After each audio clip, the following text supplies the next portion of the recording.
Et notre invité ce matin dans la grande interview sur CNews et Europe 1, c'est Emmanuel Grégoire. Bonjour à vous. Bonjour. Candidat socialiste et candidat du Rassemblement de la gauche à la mairie de Paris, auteur de Aimer Paris aux éditions Les Petites Mains. On va parler de la situation internationale. Les petits matins, c'est moi qui n'ai pas mis mes lunettes ce matin. Les frappes contre l'Iran se poursuivent au 6e jour de l'opération américano-israélienne Epic Fury, tandis que les représailles de Téhéran ébranlent toute la région. Il y a une importante diaspora iranienne à Paris. On les a entendus ce matin sur l'antenne d'Europe 1, Emmanuel Grégoire dire « Merci Trump ». Merci d'abattre ce régime de terreur qui a du sang sur le main, le sang de milliers d'Iraniens. Vous dites aussi merci Trump ce matin? Bon, en tout cas, je ne vais pas verser une seule larme sur le régime des Mollahs. C'est un régime d'oppression qui a assassiné des dizaines, peut-être des 100 000, des centaines de milliers des citoyens iraniens. Et le fait qu'ils soient en difficulté. Le problème, c'est qu'actuellement, le régime des Mollahs n'est pas tombé. Il y a des morts collatéraux civils et on ne peut pas, en tant que démocrate, totalement se réjouir que des pays s'abstraient du droit international. Mais vous soutenez l'opération militaire ou pas? Non, je ne soutiens pas. De toute façon, mon avis importe peu au président Trump et j'en ai conscience. Simplement, je le dis, on ne va pas pleurer sur les Mollahs, mais on peut aussi s'interroger sur un cadre d'action qui s'affranchit du droit international. Je le dis parce que quelles sont les limites à cela? On peut s'en réjouir parce que c'est le régime des Mollahs, mais peut-être à d'autres moments, ça deviendra vraiment insupportable comme situation. Donc, et deuxième point, c'est évidemment que le peuple iranien retrouve son destin, puisse assurer lui-même la transition sous l'égide de l'Organisation des Nations Unies, parce qu'il faut du multilatéralisme, le monde est compliqué, et il faut, je crois, faire attention aux emballements et aux risques de guerre et de contagion. Emmanuel Grégoire, Emmanuel Macron, lui est resté prudent. La République islamique porte la responsabilité première de la situation, mais les frappes ne respectent pas le droit international. Il appelle à la désescalade et en même temps, il envoie le porte-avions Charles de Gaulle sur place et des frégates. Est-ce que vous avez le sentiment qu'on rentre, que la France rentre dans le conflit directement? Non, ce sont des mesures défensives. Elles sont valables pour l'ensemble des pays européens. Le régime des Mollahs est tellement instable et tellement oppresseur qu'il y a toujours le risque qu'il crée des dégâts collatéraux pour embarquer tout le monde dans le brasier. Et donc je pense qu'il y a des mesures. Je ne suis pas un spécialiste, en l'occurrence, je n'ai pas vu de dispositif militaire. Et comme je suis candidat à la mairie de Paris, je ne vais pas m'occuper tout de suite du porte-avions. Mais en tout cas, ce qui est important, si vous visez la présidentielle après. Ce qui est important, c'est que les Européens fassent corps. On voit bien que dans les menaces du monde, on a besoin d'être plus nombreux pour être plus forts. Et incontestablement, la gauche qui porte historiquement l'ambition d'une défense européenne, je pense, avait raison, on aurait dû aller un peu plus vite. Donald Trump menace d'embargo total l'Espagne. Vous le savez, qui a refusé de prêter ses bases aux avions américains pour leurs opérations. Le président Macron vient d'apporter son soutien, ainsi que le soutien européen au Premier ministre Pedro Sánchez, qui refuse, dit-il, d'être complice des attaques menées en Iran par peur des représailles. Vous auriez compris que la France dise non, vous n'utilisez pas nos bases aux alliés? Oui, je l'aurais compris. Je comprends tout à fait que Pedro Sánchez ait décidé de le faire. C'est d'abord le droit souverain d'un pays de refuser l'usage de bases militaires alliées sur son territoire pour cela. C'est pas un soutien tacite à l'Iran? Non, pas du tout. Je veux dire, si Trump avait demandé l'autorisation ou avait informé les Européens préalablement, peut-être l'avait construit avec eux, mais il ne peut pas déclencher une guerre unilatérale et demander un appui à des alliés qu'il aurait dû, par courtoisie ou même par enjeu stratégique, il aurait dû informer. Pas l'Espagne, en l'occurrence, et pas même la France. Pas la France, oui. Comme quoi, pas la peine de considérer que ce sont des vrais alliés. On a un vrai sujet. Les États-Unis ne sont plus nos alliés? Non, sont nos ennemis? Non, pas du tout. Moi, j'ai une grande admiration pour la démocratie américaine et je me dis qu'il reste 2 ans encore, à tenir. Il y a une capacité avant qu'il y ait de nouvelles élections et que Trump ne puisse pas y concourir. Je crois à la force de la démocratie américaine, incontestablement. Pas y concourir pour quelle raison? Mais parce qu'il ne peut plus, il a fait trop de mandats, il ne peut plus concourir à la présidentielle. C'est comme ça, des fois. Heureusement qu'il y a des cadres juridiques qui empêchent à la folie de se déployer pour l'éternité. Sinon, ça s'appelle une dictature, d'ailleurs. Revenons aux préoccupations des Français. Elles concernent d'abord l'énergie, la crise énergétique. Le détroit d'Ormuz est quasiment paralysé. Comment protéger le pouvoir d'achat des Français? Est-ce qu'il faut des mesures de soutien sur le prix de l'énergie? Est-ce qu'il faut baisser la TVA, comme le propose le RN? D'abord, sur l'essence? Il faut évidemment surveiller ça. Les prix à la pompe ont un peu augmenté. Oui, à Paris, on est peu concerné par ce sujet-là. Oui, il y a plus de voitures. Je suis très attaché. Il y a encore beaucoup de voitures. Mais je suis attaché, comme futur maire de Paris, à suivre ces sujets parce qu'ils ont un impact pour l'activité économique parisienne. Il n'y a pas de signaux alarmant pour le moment. Il y a des stocks, les prix montent, mais ça reste modéré. On peut s'attendre à ce que ce soit durable, parce que et donc ça relève du gouvernement. En tout cas, ce qu'il faut, c'est qu'on puisse soulever et mettre en place toutes les alternatives possibles si, à un moment donné, ça pèse durablement sur la montée du prix des carburants. Et je le redis, on a un enjeu de mobilité qui est aussi de sortir de cette dépendance au pétrole.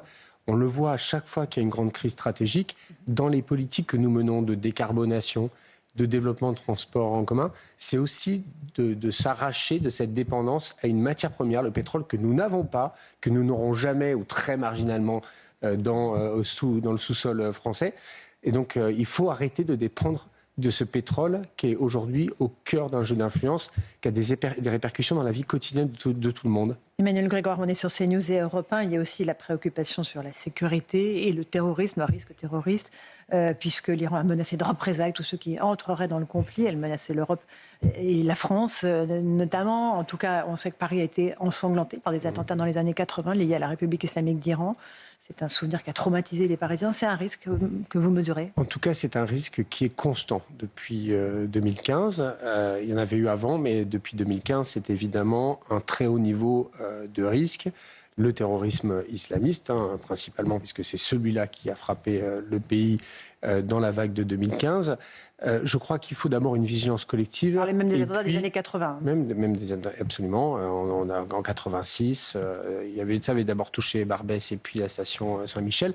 Rue de Rennes. Les risques sont importants.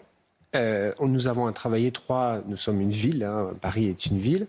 Et comme j'ai eu l'occasion de le faire dans le passé, quand je serai maire de Paris, eh bien, il y aura un travail extrêmement étroit, à la fois avec le gouverneur militaire de Paris, avec le préfet de police, sous l'autorité du gouvernement, parce que cela dépend de la sécurité du gouvernement, pour protéger les sites sensibles, mettre en place des maraudes, être en alerte collective, sans renoncer à vivre non plus, puisque ce serait leur plus grande victoire que nous renoncions à vivre.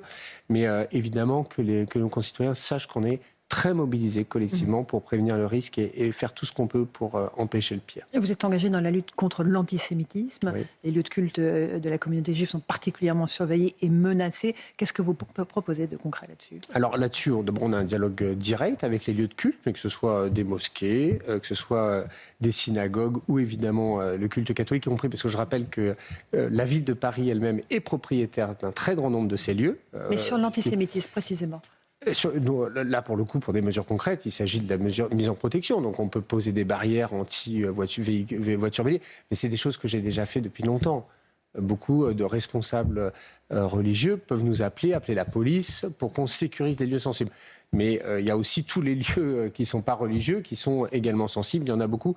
En tout cas, dire la disponibilité pour accompagner d'abord les inquiétudes et discuter du risque. On vous en parle beaucoup dans votre campagne de cette montée de l'antisémitisme? Bien sûr, on me parle beaucoup de la montée de l'antisémitisme, on me parle beaucoup de la montée du racisme.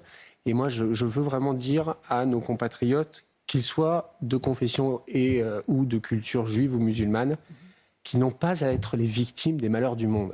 Il y a des conflits armés, on peut y avoir évidemment un avis personnel, mais je veux protéger les Parisiennes et les Parisiens de cela, et dans la demande d'assignation à choisir son camp, comme si on était responsable de tout, et deuxièmement, dans le fait qu'ils puissent vivre normalement, librement, en sécurité, dans la liberté du culte. Moi, je ne crois pas en Dieu. Pratiquant leur culte. Mais pratiquant celui qu'ils souhaitent, et en le faisant en sécurité et librement. Les municipales, dernière ligne droite, c'est dans 10 jours le premier tour. Les sondages vous donnent devant Rachida Dati actuellement. Jusqu'à présent, vous aviez toujours exclu, Emmanuel Grégoire, une alliance au second tour avec la France insoumise. Mais pensez-vous vraiment pouvoir vous passer des voix de Sofia Chikirou de la France insoumise? Je dis très clairement qu'il n'y aurait pas d'accord. Je redis très clairement qu'il n'y aura pas d'accord. Et au deuxième tour, l'offre politique est par nature différente du premier tour. Et donc, c'est un nouveau travail de conviction qui commence. Pour le dire, oui, il va falloir que j'arrive à convaincre, si je veux être maire de Paris, des électeurs qui un jour ont été tentés par Jean-Luc Mélenchon ou par Emmanuel Macron de voter pour moi. Vous voyez, c'est la grande réconciliation. Mais on le fait sur un projet municipal. J'ai dit dans une très grande clarté que l'alliance, elle avait été faite pour nous avant le premier tour, de façon à nous donner de la force. Et ce sera notre liste de second tour. Il n'y aura pas de fusion des listes, de proposition de poste à la France insoumise? Non. C'est mieux, c'est encore mieux quand vous le dites. Mais c'est comme ça fait 10 000 fois que je le dis. Mais voilà, ça fait comme plaisir. ça on le répète à nos auditeurs et aux téléspectateurs. Monsieur Jouvet, du Parti Socialiste, dit « Nous n'avons pas de leçon à recevoir d'un bourgeois ». Il parle de Jean-Luc Mélenchon sur son canapé, qui fait de l'antisémitisme une expression commune dans beaucoup de ses discours. Vous reprenez cela à votre compte? Alors, les mots n'auraient sans doute pas été les miens, mais oui, je trouve que Jean-Luc Mélenchon s'est perdu définitivement, qu'il fait beaucoup de mal à la gauche, qu'il fait beaucoup de mal aux causes qu'il prétend défendre. C'est pas mon adversaire. Moi, mon adversaire, c'est la droite à Paris, c'est Rachida Dati. Et je ne peux pas tomber obsessionnellement dans le commentaire de ce que fait Mélenchon, qui passe son temps à m'insulter d'ailleurs. Moi, mon adversaire, c'est la droite. Et je ne tombe pas dans le piège qui est d'organiser la confrontation à gauche. Ma rupture avec Mélenchon, elle est consommée. Je passe à autre chose. Et aujourd'hui, je veux faire un projet contre projet avec Rachida Dati. C'est le logement, c'est la priorité pour le pouvoir d'achat, c'est la transition écologique de la ville. On a un très beau projet. C'est une nouvelle histoire que nous proposons pour Paris. Et je suis persuadé que nous aurons un vote d'adhésion et pas un vote de rejet ou un vote de substitution.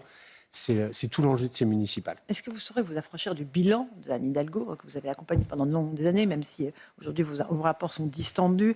Je pense le bilan en matière de sécurité, le bilan en matière budgétaire.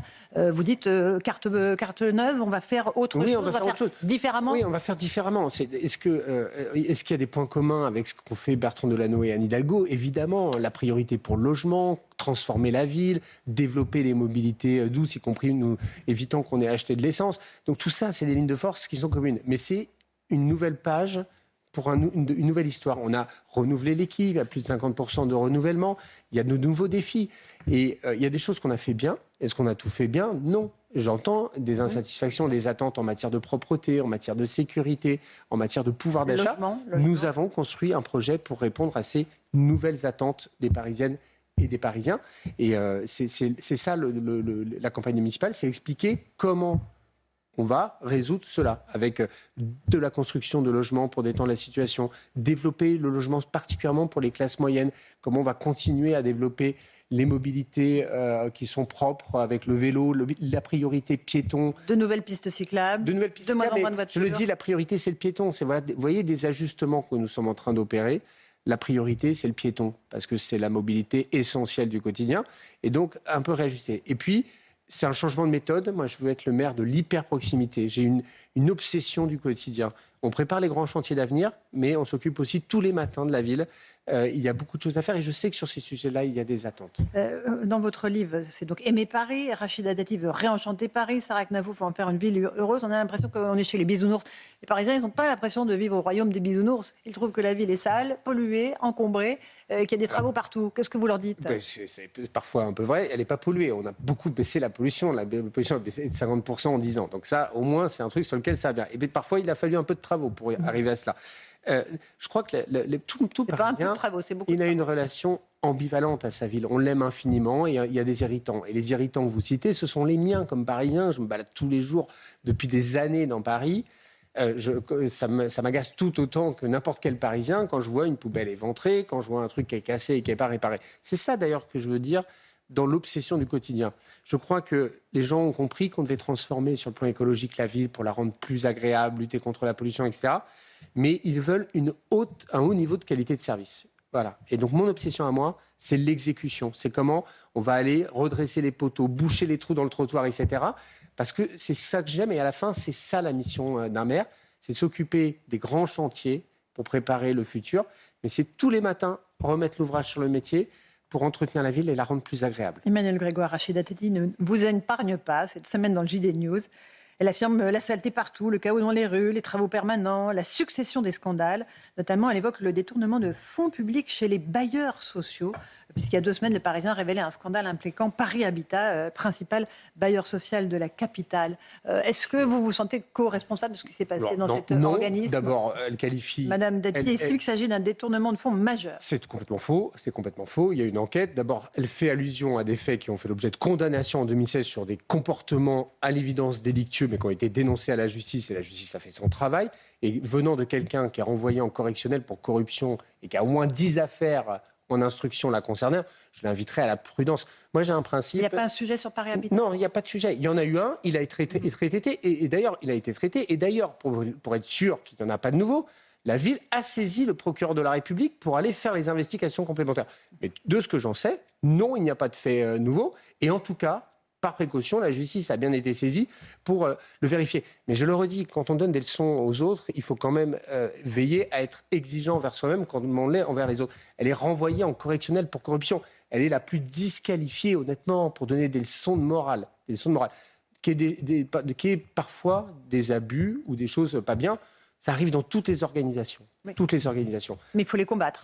Mais bien sûr, il faut les combattre. Il faut les combattre. Faut les combattre, il faut les identifier, il faut transmettre à la justice et ensuite il y a des condamnations. Mais quand même, Mme Dati devrait se prémunir de ce type d'accusation, sachant ce dont elle est accusée elle-même. Oui, mais il faut aussi savoir mais je vous ai répondu. Et on sait que le logement est véritablement une des grandes préoccupations des Parisiens. Et quand j'ai découvert le Parisien, moi je suis quelqu'un de rigoureux, je suis allé vérifier, demander, etc. Paris Habitat a communiqué.